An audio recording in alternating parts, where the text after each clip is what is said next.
तो गाइस आज हम बात करेंगे लुकिसम के चैप्टर नंबर 586 के बारे में। और उम्मीद करता हूँ आपने पिछला चैप्टर तो देख ही लिया होगा। और आज की वीडियो की शुरुआत में हम देखते हैं किंग ऑफ जोलाडो गीटे किम को कहता है, हम एक प्रेसिडेंट को नहीं निपटा सकते, है ना। ये सुन के गीटे किम अपने साथ के टकले को कहता है, ये कितना अच्छा है, मुझे ये इतना भी बुरा नहीं लग रहा है इशुजो। ये इशुजो के लिए इशारा होता है उस छोटी बच्ची को अपने साथ ले जाने के लिए। इसीलिए किंग ऑफ जोलाडो यानी कि चैंगसू छोटी बच्ची को प्यार से कहता है, मेरी छोटी चुन्नी जाओ उन अंकल के साथ जाके खेलो। तो खैर चुन्नी को इशुजो अपने साथ ले जाता है और गीटे किम कहता है, कितनी अजीब बात है, जोलाडो का किंग बच्चों तक को मार देता है और मेरी बच्ची वहाँ पे है। चैंगसू, मैंने तेरी कहानी सुनी, जेम्स ली ने तेरी मदद करी थी। हाँ, जब वो फर्स्ट जनरेशन को निपटा रहा था उस वक्त जोलाडो उन कम जगहों में से थी जो उसके साथ कोऑपरेट कर रहे थे। चैंगशु कहता है, उस वक्त हालात काफी अच्छे थे, लेकिन इस चीज के लिए मुझसे नाराज मत हो क्योंकि मैंने रिसेंटली तेरी कॉल्स को इग्नोर करा। आखिर भला मैं क्यों किसी नाजायज की कॉल पे यहाँ पे भागा हुआ आता, या फिर कहीं ऐसा तो नहीं कि मुझे ये बातें नहीं बोलनी चाहिए। सच में चैंगसू अभी कुछ ज्यादा बोल गया होता है, इसलिए गीटे कहता है, किंग ऑफ जोलाडो तू यहाँ पे सिर्फ जेम्स ली की वजह से सुरक्षित है। अगर तू जिंदा रहना चाहता है तो अपनी औकात को साबित कर, वो भी इसी वक्त। तुम्हारी बातें सच में चुभने वाली हैं। मैं इतनी दूर से श्योल जेम्स ली की कॉल पे आया हूँ, लेकिन तुम इतने ज्यादा इमोशनलेस हो कि अपनी नजरों के सामने के टैलेंट को भी नहीं पहचान रहे हो। अगर तुम मुझे कहते हो मेरी औकात साबित करने के लिए तो ठीक है, मैं करूंगा। तुम्हारे पास अगर कोई भी अजीब सी प्रॉब्लम हो तो वो तुम मुझे दे सकते हो और मैं उस परेशानी को बहुत ही प्यार से और अच्छी तरीके से सुलझा दूंगा। तुम चाहो तो मुझे अभी बता सकते हो। ये सुन के गीटे काफी इंटरेस्टेड सा लग रहा होता है, लेकिन इसके बाद सीन शिफ्ट होता है और हम देखते हैं एच ग्रुप का सीन, यानी कि जहाँ के मालिक स्टीव हॉन्ग है। वहाँ टीवी में अभी एक बहुत ही खतरनाक लेजेंड को दिखा रहे होते हैं जो कि लुकिसम का सबसे अंडररेटेड कैरेक्टर है, लेकिन सबसे मस्त है। वो टीवी में गाने गा रहा होता है और छोटा डैनियल उसको देख के कहता है, ये तो ड्यूक पेयन है। क्या इस जोकर का नाम ड्यूक है? ऐसे किसी का नाम लेके उनके प्रोफेशन का मजाक उड़ाना होता है। तुम्हें लगता है मैं इस बारे में नहीं जानता हूँ? मैं ये जानता हूँ, उसके बावजूद भी मैंने वो बोला। जो भी हो, वो मेरा दोस्त है। बहुत ज्यादा बिजी होने की वजह से मैं सिर्फ उसे टीवी में ही देख पाता हूँ। हाँ, इसमें हैरानी वाली बात नहीं है, तुम काफी बिजी रहते होंगे। अरे मैं नहीं, ड्यूक बिजी रहता है। हाँ, इसमें हैरानी वाली बात नहीं है, तू बिजी रहेगा ही क्यों, हमेशा तो लड़ाई करता रहता है किसी न किसी से। वैसे वो जेम्स ली के साथ क्या मामला चल रहा है? मेरी उससे आखिरी बात बुशान में हुई थी, लेकिन उसके बाद मेरी उससे बहस हो गई और हमने बात करना बंद कर दिया। मैं बस ये पूछना चाहता हूँ, बुशान के बाद क्या हुआ था? अरे टीवी में देख तो जरा, लगता है जोकर जीत गया। वो कोई जोकर नहीं है, वो रैपर ड्यूक है। और सच में यार, अपना ड्यूक भाई 10 करोड़ वॉन जीता होता है, जो कि इंडियन रुपीज में लगभग 62 लाख के बराबर होता है। मतलब देख रहे हो, भाई के पास 2 बॉडी भी नहीं है, उसके बावजूद भी भाई कभी झुका नहीं। यार डैनियल स्टीव को कहता है, क्या आपने सच में मुझे बस यहाँ पे ये सारी बातें करने के लिए बुलाया है? आखिर तुम्हारा इस बात से क्या मतलब है? मेरा मतलब बस तुम ये जानना चाहते थे क्या कि जेम्स ली के साथ मेरी बात हो रही है या फिर नहीं? दरअसल बात यह है, मुझे लगता है जेम्स ली ने गैब्रियोंग किम को मारा था। क्या गैब्रियोंग किम को? सच में? गैब्रियोंग किम एक बहुत ही ज्यादा नामी गैंगस्टर था जो तुम्हारे दोस्त का बाप था। मैं उसकी मौत के बारे में इन्वेस्टिगेट कर रहा था और सामने नाम आया जेम्स ली का। मैं और ज्यादा गहराई में गया और मेरे सामने और ज्यादा कुछ दिलचस्प चीज आई, और वो है गीटे किम। क्या सच में? हाँ, लेकिन इतना भी ज्यादा हैरान मत हो, ये पक्की बात है, उन्हीं लोगों ने गैब्रियोंग किम को मारा था, लेकिन इस बात के हमारे पास कोई सबूत नहीं है। मैं तो बस ये सोच रहा हूँ कि क्या कोई ऐसा इंसान होगा जो इस बारे में कुछ जानता होगा। हाँ, एक इंसान है। और ये कहते हुए डैनियल का मतलब होता है जिन्यूंग पार्क से, इसलिए डैनियल अपनी जगह से उठ जाता है और जिन्यूंग से मिलने की सोच रहा होता है। इतने में स्टीव कहता है, कम से कम टीवी में जोकर का प्रोग्राम पूरा तो देख ले। मैंने उसे जीतता हुआ देख लिया, मेरे लिए इतना काफी है। वैसे मेरा आपसे एक सवाल है कि आप गैब्रियोंग किम की मौत के बारे में इसलिए इन्वेस्टिगेट कर रहे थे क्योंकि आप भी जेम्स ली को टारगेट बना रहे हो? डैनियल, आखिर मैं भला उन चोमुओं में इतना ध्यान क्यों दूंगा, क्योंकि मैं जिसको टारगेट बना रहा हूँ वो उससे भी बहुत ज्यादा ऊंचाइयों पर है, वो एक बहुत बड़ा दुश्मन है। यार डैनियल यहाँ से जाने लगता है और स्टीव उसको कहता है टच में रहियो, लेकिन डैनियल जाते जाते अपने मन में कहता है, गीटे किम और जेम्स ली दोनों के दोनों गैब्रियोंग किम वाले केस में इन्वॉल्व थे। उन्होंने पक्का उन्हें मारा है, लेकिन इस बात के कोई सबूत नहीं है। लेकिन मुझे लगता है इस मामले में जिन्यूंग पार्क मेरी कुछ मदद कर सकते हैं, लेकिन अभी वो वर्कर्स में है तो मैं उनसे कैसे मिलूंगा। लेकिन इतने में ही डैनियल के पीछे से डैनियल की दीदी आ जाती है और कहती है, डैनियल पार्क। मिस सोफिया आप? डैनियल, मुझे मिस मत बोलो, मुझे दीदी बोलो। हाँ ठीक है दीदी, माफ कर दो। लेकिन सोफिया जो अभी डैनियल को देख रही होती है वो भी देख के ही समझ चुकी होती है कि ये अवेक हो चुका है, यानी कि इसने अपना पाथ अनलॉक कर लिया है। इसलिए वो डैनियल के सर पे हाथ रख के कहती है, लगता है अब मुझे ज्यादा चिंता करने की जरूरत नहीं है। क्या आपका इससे क्या मतलब है दीदी? सोफिया रशियन भाषा में कहती है, ताकतवर को किसी का डर नहीं होता। डैनियल को ये चीज समझ नहीं आती, वो बस मन में सोच रहा होता है कि ऐसे रशियन में बात मत करो। लेकिन इसके बाद हम देखते हैं वर्कर्स का सीन जहाँ पे जिनयोंग पार्क होता है और यूजिन फर्स्ट एफिलिएट के सीईओ से कहता है आखिर अब इसकी स्थिति कैसी है। मिनयोंग पार्क कहता है पहले के मुकाबले ये काफी बेहतर है, लेकिन बाकी चीजें अब भी पहले जैसी हैं। कुछ खास शब्द हैं जब वो बोले जाते हैं तो ये पागल जैसे हो जाते हैं। तुम्हारा मतलब वो शब्द जो इनके पास्ट से रिलेटेड हैं? मैं पूरे यकीन के साथ ये नहीं बोल सकता। मैं सच में अब जानना चाहता हूँ आखिर पास्ट में इनके साथ ऐसा क्या हुआ था जिस वजह से ये ऐसे पागल हो जाते हैं। लेकिन चेयरमैन, उससे भी ज्यादा जरूरी बात, यहाँ कोई मिलने आया है हमसे। वो अपना नाम डैनियल पार्क। बाहर फेंक दो साले को। हम ये करने वाले थे लेकिन उसके पास कुछ है इसलिए आपको उससे मिलना पड़ेगा। और डैनियल के पास होता है ब्लैक बैच जिससे वो बन चुका है वर्कर्स का VVIP और आराम से इस ऑर्गेनाइजेशन के अंदर बैठ के चाय पी रहा होता है। शायद ये चाय नहीं कॉफी होगी, इसलिए डैनियल कहता है ये बहुत ज्यादा कड़वी है और यूजिन कड़वा सा मुंह बना के कहता है हाँ बिल्कुल वैसी ही जैसा अभी मैं महसूस कर रहा हूँ। डैनियल पार्क, तुम्हें नहीं लगता कि वक्त आ चुका है तुम्हें इस ब्लैक बैच को खो देना चाहिए? कहीं लगता है तुम दूसरे वाले डैनियल पार्क के साथ भी इसको शेयर करते रहते हो। नहीं, मैं इस कीमती चीज को अब खो नहीं सकता हूँ। लेकिन कितनी कमाल की बात है, इस ब्लैक बैच के बिना तुम मुझसे मिलते भी नहीं। मैं ऑर्गेनाइजेशन के रूल्स को तोड़ नहीं सकता, क्योंकि अगर मैं ही रूल तोड़ने लगा तो उनको फॉलो कौन करेगा? तब तो मुझे इन रूल्स का शुक्रिया करना चाहिए। फालतू की बातें बहुत हुई डैनियल पार्क,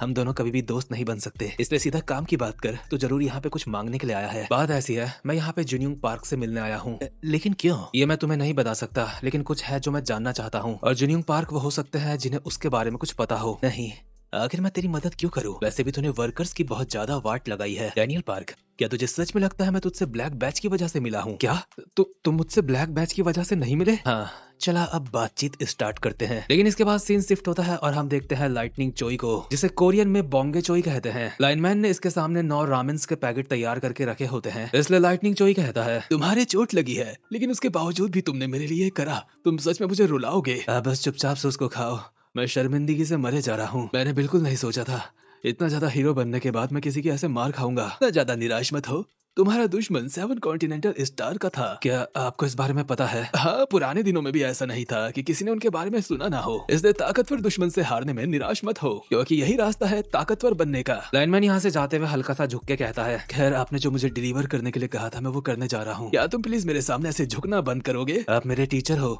इसलिए मुझे आपको रिस्पेक्ट देनी ही चाहिए। ठीक है लाइनमैन, तुम बस सुरक्षित रहना। ट्रस्ट मी, मैं दोबारा से गलती नहीं करूंगा। ठीक है, तो अब मैं चलता हूँ। यहाँ से जाते हुए लाइनमैन के चेहरे में स्माइल होती है, क्योंकि उसके मास्टर ने तो उसकी तारीफ करी ही है। साथ ही में एंचॉन में स्पीड वालों ने भी उसकी तारीफ करी थी और वो लाइनमैन को बोल रहे थे कि हम तुम्हारा ये एहसान कैसे चुकाएंगे। लाइनमैन बस वहाँ से एक स्माइल के साथ चला जाता है और कहता है तुम्हें एक सपोर्टिंग कैरेक्टर को ऐसी बातें नहीं कहनी चाहिए, और अपने आप में ही प्रेजेंट मूवमेंट में बड़बड़ा रहा होता है ये तो बस शुरुआत है, अभी देखते जाओ मैं क्या क्या करता हूँ। लेकिन इतने में ही उसकी टक्कर होती है एक प्री जनरेशन के बंदे से, और इसके अगले सीन में हम देखते हैं लाइटनिंग चोई को, जिसे बाहर से कुछ आहट आती है। लाइटनिंग चोई को ऐसा लगता है जैसे लाइनमैन वापस आ गया है, शायद वो कुछ भूल गया है। इसके अगले सीन में हम देखते हैं जेम्स ली को, जो गीटे किम को कहता है तो जोलाडो का किंग तुझे कैसा लगा?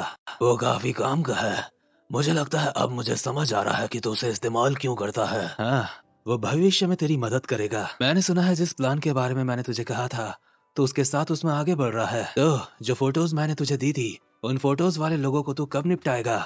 इसी वक्त वो चीज स्टार्ट हो चुकी है। इसके बाद हम वापस से लाइटनिंग चोई को देखते हैं, जो अपने सामने खड़े बंदे को देख के खुश हो जाता है, क्योंकि वो होता है प्री जनरेशन का जेंटलमैन। जेंटलमैन लाइटनिंग चोई से पूछता है सब कुछ बढ़िया चल रहा है ना? लाइटनिंग चोई कहता है हरामजादे, तेरे बॉस ने मेरे पैर काट दिए। ऑफ कोर्स मैं बिल्कुल मस्त हूँ। तेरी हालत कुछ ठीक नहीं लग रही है, इसलिए ज्यादा हिल मत। तो इस कबाड़ खाने में रहता है। हाँ, ये जगह दिखाते हुए मुझे थोड़ा अजीब लग रहा है। मेरा मतलब तो इस उम्र में भी लड़कियों के साथ मजे करता है, इसलिए ऑफ कोर्स मुझे अजीब लग रहा है। क्या तू आजकल भी अमीर औरतों को पटा के उनके पैसों में मजे कर रहा है? तुझे पता है प्यार के अलग अलग रंग होते हैं। क्या तू उस बुढ़ी औरत से आजकल भी मिलता है? नहीं, वो तो कब की निपट गई। ये बता, क्या तू आजकल भी डांस करता है?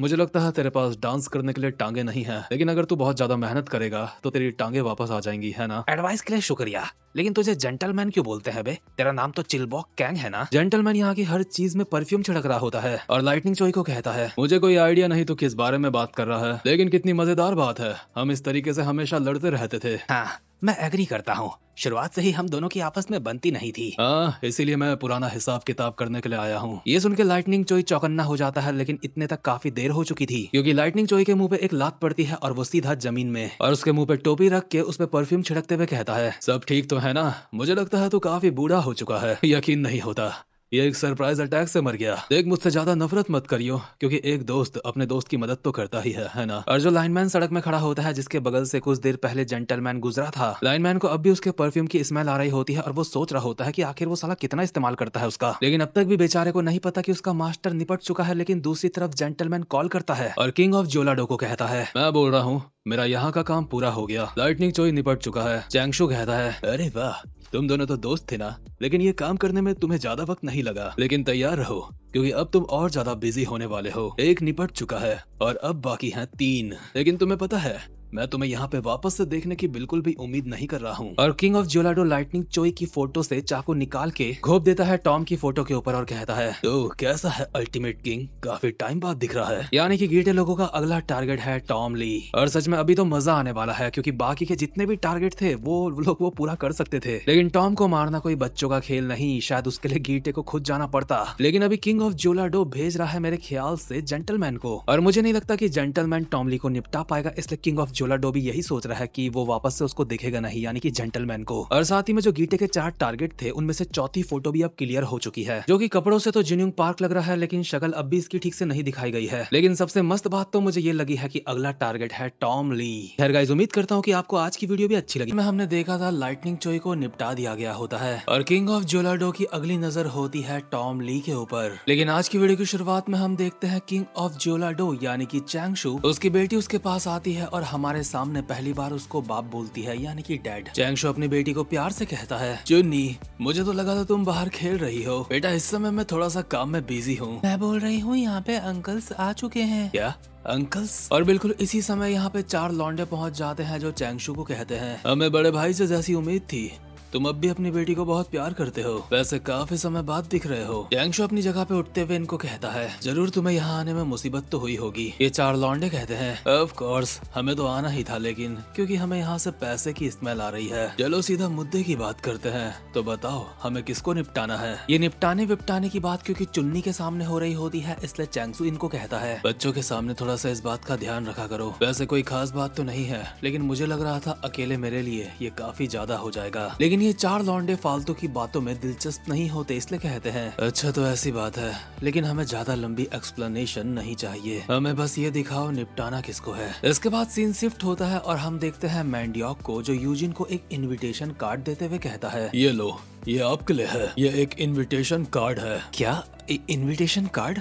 मैंडियोक, तुम शादी कर रहे हो? नहीं, ये मेरा नहीं है, आप इसको खुद रीड करो, आपको पता चल जाएगा। यूशोंग भी यूजिन के साथ इस कार्ड को पढ़ रहा होता है और यूजिन मैंडियोक को कहता है, एक पल के लिए तो मैं डर ही गया था, मैंने इसकी बिल्कुल भी उम्मीद नहीं करी थी। लेकिन बात क्या है? उन्होंने इसकी तारीख इससे बहुत ज्यादा जल्दी रखी है जो मैंने सोचा था। खैर छोड़ो, चलो उन्हें कांग्रेचुलेट तो कर ही देते हैं। इसके अगले सीन में ये तीनों एक ऐसी जगह पे पहुंचते हैं जहाँ पे किस्मत आजमाई जाती है। ये लोग यहाँ पे काफी दिनों बाद आ रहे होते हैं, इसलिए इन्हें अच्छा लग रहा होता है यहाँ पे आके। और इनके सामने जो पिक योर फॉर्च्यून नाम का एक गेम होता है, यूजिन उसको ट्राई करने के लिए अपने साथ के बंदों को कहता है। मैंडियोक को यूजिन की ये बात थोड़ी सी हैरान करती है, इसलिए कहता है, क्या आप इसको ट्राई करना चाहते हो, लेकिन आप ऐसी चीजों के ऊपर यकीन नहीं करते हो? हाँ, मैं ऐसी चीजें पसंद नहीं करता हूँ, लेकिन ये सिर्फ एक गेम है, ऊपर से इसके नतीजे भी बिल्कुल रैंडम होंगे। अगर ऐसी बात है तो आप इसे ट्राई कर ही क्यों रहे हो? क्योंकि वर्कर सब नए तरीके से चीजों को देखने लगी है, मैं बस ये फन के लिए कर रहा हूँ। इसके बाद जब ये तीनों इस गेम को खेलते हैं तो इन तीनों को एक रेड बॉल निकलती है मशीन से, और इस बॉल के अंदर इनकी किस्मत लिखी होगी। सबसे पहले मैंडियोक अपनी बॉल को खोलता है और हम देखते हैं उसमें लिखा होता है कि इसकी किस्मत काफी अच्छी चल रही है या फिर काफी अच्छी चलेगी।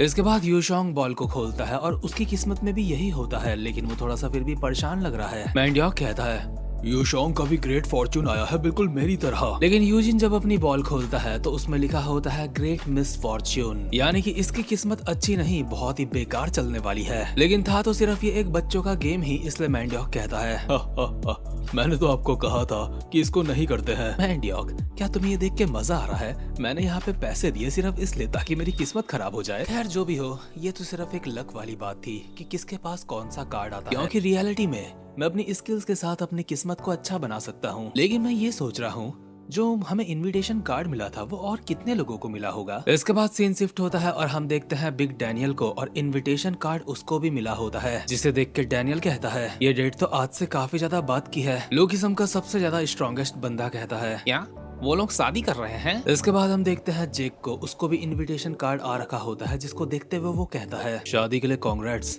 लेकिन ये तुम मुझे क्यों भेज रहे हो। इसके बाद हम वैरन और शैली को देखते हैं, वो भी इनविटेशन कार्ड आने के बाद कहते हैं ये किसका शादी का कार्ड है, मुझे ठीक से याद नहीं आ रहा है। मैंने भी उम्मीद नहीं करी थी कि वो हमें इनवाइट करेंगे। इसके बाद हम सैमुअल को देखते हैं, ऑब्वियसली उसे भी कार्ड आया होता है और वो एक फिटनेस वाली बुक पढ़ते हुए कहता है, और हाँ, फिटनेस वाली बुक पढ़ते हुए भाई के दूसरे हाथ में सिगरेट है। और ऐसे में ही सैमुअल कहता है ये क्या बकचोदी है, कार्ड तो ऐसे भेजा है जैसे हम कितने ज्यादा करीबी होंगे। इसके बाद हम जाइलंग और वीवी को देखते हैं, वो भी कार्ड आने के बाद कहते हैं उन्हें पता कैसे चला कि इस कार्ड को यहाँ भेजना है उन्हें। हाँ, लेकिन मुझे तो पता था ना। इसके बाद हम नीले से कपड़ों में एक बंदे को देखते हैं जो कार्ड को देखते हुए कहता है पागल साला। इसके बाद सीन शिफ्ट होता है और हम देखते हैं टॉम ली को, जो मस्त अपना पैक बना रहा होता है और उसकी टेबल में भी इन्विटेशन कार्ड पड़ा होता है। और सामने होते हैं दो टीम मेंबर जो टॉम को कहते हैं बॉस, क्या कोई दिक्कत है, आजकल आप इतनी ज्यादा क्यों पी रहे हो। हाँ, वैसे पीनी तो बनती है, मिस किम और आपकी सेटिंग हो ही नहीं पाई। नहीं शांगी, ये उसकी वजह से नहीं है। दरअसल आजकल मुझे कुछ अजीब सा महसूस हो रहा है। गैप्रियोंग मर चुके हैं, चार्ल्स चोई भी मर चुका है, मेरा शरीर भी बूढ़ा हो चुका है,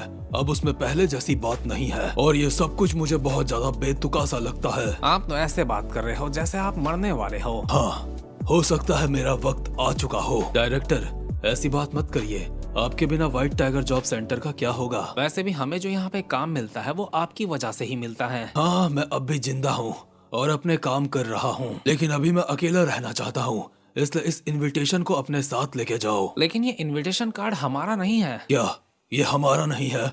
तो इसमें जो ये लिखा है कुरोदा रयू है, आखिर ये साला कौन है? इसके बाद सीन शिफ्ट होता है और हम देखते हैं दूल्हे को, यानी कि कुरोदा रयू है, जो कहता है जल्दी ही सारे इनविटेशन कार्ड सब तक पहुंच जाएंगे। इतने में ही दुल्हन सज धज के यहाँ पे पहुँचती है और कहती है तुम काफी ज्यादा मेहनत कर रहे हो, लेकिन ये अजीब बात है, इनविटेशन कार्ड तो लास्ट में भेजे जाते हैं ना। लेकिन मुझसे इंतजार नहीं होता, मैं सबको बताना चाहता हूँ कि मैं तुमसे शादी कर रहा हूँ। वैसे हमारी शादी को अभी काफी टाइम है, लेकिन दरअसल कुरोदा जब अभी मित्सुकी को देखता है तो उसको देख के वो बिल्कुल फिदा सा हो चुका होता है, इसलिए ही उसके शब्द रुक गए। मित्सुकी कहती है हे, क्या हुआ, क्या मैं अजीब लग रही हूँ? तुम कुछ कहते क्यों नहीं? ये सच में काफी अजीब बात है। हाँ देखा, मुझे पता था मैं अजीब लग रही हूँ। ये काफी अजीब बात है, मेरा दिल बहुत तेज से धड़क रहा है। क्या? सोमा मित्सुकी, मैं शुरुआत में बस फालतू की बकचोदियां करता रहता था तुम्हारे सामने, तुम्हें देख के मेरा रोम रोम ठरक से भर जाता था और हमेशा मैं बस तुम्हारे साथ मजे करने की बातें करता था, लेकिन आज ऐसा नहीं है। अब रात से ज्यादा तुम मुझे दिन में पसंद आने लगी हो। मैं कसम खाता हूँ तुम्हारे लिए ही जीऊंगा और तुम्हारे लिए ही मरूंगा। तुम्हारा शुक्रिया मेरी जिंदगी में मुझे एक स्टेबिलिटी देने के लिए। देखो यार, रियोहे ने बातें तो बहुत ज्यादा रोमांटिक करी होती हैं, लेकिन अपनी ठरक को वो फिर भी छुपा नहीं पाया, क्योंकि मित्सुकी को देख के उसके पैंट के सामने एक पिरामिड बन चुका है। इसलिए मित्सुकी उसको कहती है तुम ये क्या कर रहे हो, क्या तुम्हारे अंदर अभी ठरक ही आ रही है मुझे देख के? माफ करना मित्सुकी, लेकिन लगता है उगता हुआ सूरज ढलना नहीं चाहता। तुम्हारा सच में मुझे समझ नहीं आता, क्या तुम्हें सिर्फ मेरी बॉडी से प्यार है? खैर, रियोहे हरामजादा नहीं सुधरने वाला, इसकी वजह से मुझे ऐसा लग रहा था जैसे मैं हेंटाई एक्सप्लेन कर रहा हूँ। लेकिन इसके बाद सीन शिफ्ट होता है और हम देखते हैं डैनियल की झोपड़पट्टी का सीन, जहाँ पे अपनी बड़ी बॉडी को तकिया बना के ये भाई साहब उसके ऊपर लेटे हुए होते हैं और सोच रहे होते हैं यूजिन के बारे में। यूजिन हमेशा एक मुश्किल दुश्मन रहा है, लेकिन जेम्स ली और गीटे किम ने गैप्रियोंग को मारा है,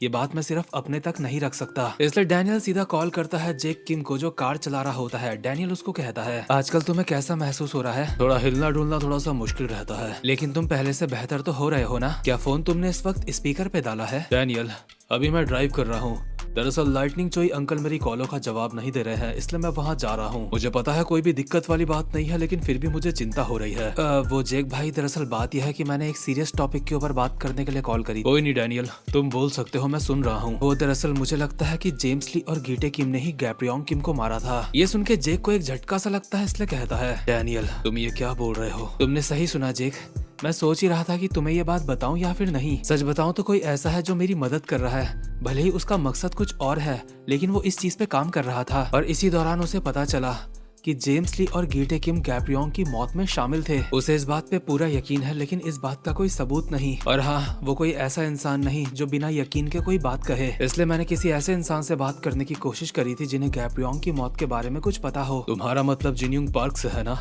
लेकिन वो तो अभी वर्कर में है, इसलिए तुम उनसे मिल नहीं पाए होंगे। लेकिन जो भी हो, ये एक अच्छी खबर है। तुम्हें और मुझे अच्छी तरीके से पता है ये एक बहुत अच्छा मौका है जेम्स ली और गीटे किम को धप्पा करने का। लेकिन अभी यूजिन के मन में क्या चल रहा होगा। इसके बाद हम यूजिन को देखते हैं जो जिनयूंग के सामने ही खड़ा होता है और अपने मन में कहता है, जिनयूंग पार्क, तुम्हें जल्दी होश में आना होगा। मैं जानना चाहता हूँ तुम्हारे दिमाग में पास्ट की कौन सी मेमोरीज हैं। जरूर डैनियल पार्क भी कैप्रियोंग किम की मर्डर मिस्ट्री के बारे में पता कर रहा होगा और जेम्स ली और गीटे किम इस चीज से कनेक्ट है। लेकिन चाहे जो भी हो, जरूर अब उन लोगों की आपस में वॉर होने वाली है और हम वर्कर्स इस चीज का फायदा उठाएंगे। लेकिन इतने में ही वर्कर का एक बंदा यहाँ पे आके यूजिन को कहता है, बॉस हम मुसीबत में हैं। क्या हुआ, इतना क्यों चिल्ला रहा है, आखिर क्या बात हो गई। बॉस हमारी ग्रिम प्लास्टिक सर्जरी के ऊपर अटैक हुआ है। कुछ अनजान लोग हमारी मेन बिल्डिंग के ऊपर हमला कर रहे हैं। ये सुन के यूजिन हैरान हो ही रहा होता है। इतने में ही उसे खबर मिलती है कि सिर्फ यहीं पे नहीं बल्कि वर्कर्स के जितने भी एफिलिएट हैं सबके ऊपर अटैक हुआ है। और भले ही वर्कर्स के लोग वहाँ पे मौजूद हैं लेकिन वो कमजोर पड़ रहे हैं। यूजिन इस बंदे से पूछता है कि तो फिर पुलिस क्या कर रही है। लेकिन इस मामले में पुलिस ने सारी एफिलिएट्स के बाहर अपनी लाइंस लगा दी होती है, जिसका मतलब ये है कि कोई भी अंदर नहीं जा सकता। इसका मतलब यूजिन की बर्बादी में पुलिस भी शामिल है और इसका मतलब ये भी है कि ना ही यूजिन अब जान पहचान के मामले में या फिर ताकत के मामले में खुद को बर्बाद होने से रोक सकता है। इसलिए यूजिन काफी ज्यादा हैरान होकर अपने मन में कहता है, क्या काफी सारे स्किल फाइटर्स ने हमारे ऊपर अटैक करा है और पुलिस ने अपनी लाइंस हमारी एफिलिएट्स के बाहर बिछा दी है। लेकिन इतने में ही यूजिन को कॉल आता है जेम्स ली का, जो कहता है, वहाँ काफी ज्यादा हंगामा हो रहा है ना। जेम्स ली, मैं तेरे ही बारे में सोच रहा था। मानना पड़ेगा तू चीजों को काफी जल्दी समझ जाता है। तो वो तू ही है ना जो गवर्नमेंट अथॉरिटी की मदद से मेरे ऊपर अटैक कर रहा है, क्योंकि डैनियल पार्क तो ये नहीं कर सकता। आखिर तुझे क्या लगता है तू ये कर क्या रहा है। हम दोनों की जो कमजोरियां हैं हमने उसका आपस में समझौता कर लिया था। मुझे तो लगा था हमारे रिश्ते काफी अच्छे हैं। क्या तुझे पूरा यकीन है हमारे रिश्ते अच्छे थे। देखिए, करने की मेरे पास बहुत बड़ी वजह नहीं, बस बात इतनी सी है, पास्ट में जो कुछ भी हुआ उस चीज से वो काफी ज्यादा अनकंफर्टेबल हो रही थी। क्या अनकंफर्टेबल हो रही थी?